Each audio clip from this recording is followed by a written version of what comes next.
کیا آپ نے کبھی سوچا ہے کہ وہ قوم جس کے بازار ہمیشہ آباد رہتی تھی، جس کے تاجر مالدار تھے، جن کے پاس سونا چاندی تھی، ایک دن سب کچھ ختم ہو گیا، نہ گھر باقی رہا نہ بازار، صرف خاموشی، مٹی اور عبرت۔ لیکن کیوں؟ کیونکہ انہوں نے اللہ کے پیغام کو ٹھکرا دیا۔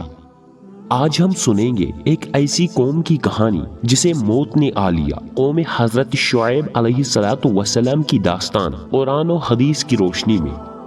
حضرت شعیب علیہ السلام کو اللہ تعالیٰ نے مدین کی بستی میں نبی بنا کر بھیجا۔ یہ وہی قوم تھی جو تجارت اور کاروبار میں مشہور تھی، مگر ان کے دلوں میں لالچ، دھوکہ اور غرور آ گیا تھا۔ قرآن مجید میں اللہ تعالیٰ فرماتا ہے، اور مدین کی طرف ہم نے ان کے بھائی شعیب کو بھیجا۔ انہوں نے کہا، اے میری قوم، اللہ کی عبادت کرو، تمہارے لیے اس کے سوا کوئی معبود نہیں، اور ناپ تول میں کمی نہ کرو۔ حضرت شعیب علیہ السلام نے فرمایا، لوگوں، ناپ تول پورا کرو اور لوگوں کو ان کا حق دو اور زمین میں فساد نہ پھیلاؤ۔ یہ الفاظ نرمی، خیر خواہی اور انصاف سے بھرے ہوئے تھے، مگر ان کی قوم نے ہنسی اڑائی اور کہا، اے شعیب، کیا تیرا دین ہمیں یہ سکھاتا ہے کہ ہم اپنے مال میں اپنی مرضی نہ کریں؟ قوم مدین کے سرداروں نے کہا، اے شعیب، اگر تم باز نہ آئے تو ہم تمہیں اور تمہارے ماننے والوں کو ہم اپنی بستی سے نکال دیں گے۔ یہ غرور تھا، یہ تکبر تھا، اور یہی ان کی بربادی کا سبب بنا۔ حضرت شعیب علیہ السلام نے بڑے درد سے فرمایا، اے میری قوم، کیا میرا صداقت پر قائم ہونا اور میرا تمہیں بلائی کا کہنا تمہارے لیے بوجھ بن گیا ہے؟ مگر ان کے کان بند تھے، دل پتھر بن چکے تھے، اور ان کی زبان پر صرف طنز اور انکار تھا۔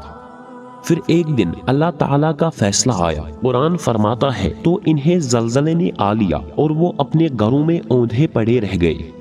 ایک اور مقام پر فرمایا، پھر انہیں ایک سخت چیخ نے پکڑ لیا اور وہ اپنی بستیوں میں گھٹنوں کے بل گر پڑے۔ وہ چیخ اتنی خوفناک تھی کہ زمین ہل گئی، آسمان لرز اٹھا اور پوری بستی مٹی میں مل گئی۔ ان کے خوشحال بازار، اونچی عمارتیں اور سنہرے خواب سب ختم۔ قرآن میں اللہ تعالیٰ نے فرمایا، گویا وہ کبھی وہاں آباد ہی نہ تھے۔ اللہ تعالیٰ نے قرآن میں صاف فرمایا ہے، اور ناپ تول میں کمی نہ کرو اور زمین میں فساد نہ پھیلاؤ۔ یہی فساد ان کی تباہی کا سبب بنا۔ ان کا جرم صرف جھوٹ نہیں تھا، بلکہ دھوکہ، ناانصافی اور غرور تھا۔ اور نبی کریم صلی اللہ علیہ وسلم نے فرمایا، جب لوگ ناپ تول میں کمی کرنے لگیں گے تو ان پر قحط اور سختیاں مسلط کر دی جائیں گی۔ اور ایک اور حدیث میں نبی صلی اللہ علیہ وسلم نے فرمایا، تاجر جو سچا اور دیندار ہو وہ نبیوں، صدیقوں اور شہیدوں کے ساتھ ہوگا۔ یہ صرف ایک تاریخی واقعہ نہیں، یہ آج کے انسان کے لیے آئینہ ہے۔ آج اگر ہم جھوٹ بولتے ہیں، ناپ تول میں کمی کرتے ہیں یا دوسروں کا حق مارتے ہیں تو یاد رکھیں، اللہ کا قانون نہیں بدلتا۔ ہماری دنیا بھی تباہ ہو سکتی ہے، ہمارے دل بھی ویران ہو سکتے ہیں اگر ہم نے سچائی اور ایمان کو چھوڑ دیا۔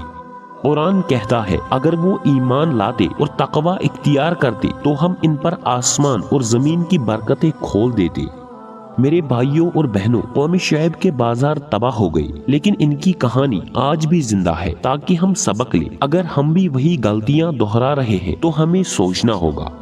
آئیے ہم وعدہ کریں کہ ہم سچ بولیں گے، ناپ تول پورا کریں گے اور اپنی کمائی حلال طریقوں سے حاصل کریں گے۔ اللہ تعالی ہمیں امانت داروں میں شامل کرے اور قوم شعیب کی طرح کے انجام سے بچائے، آمین یا رب العالمین۔ اگر آپ کو یہ کہانی پسند آئی ہو تو ویڈیو کو لائک کریں، دوستوں کے ساتھ شیئر کریں اور چینل کو سبسکرائب ضرور کریں تاکہ آپ تک اگلی اسلامی سبق آموز اور ایمان افروز کہانیاں سب سے پہلے پہنچ سکیں۔ اللہ حافظ و ناصر۔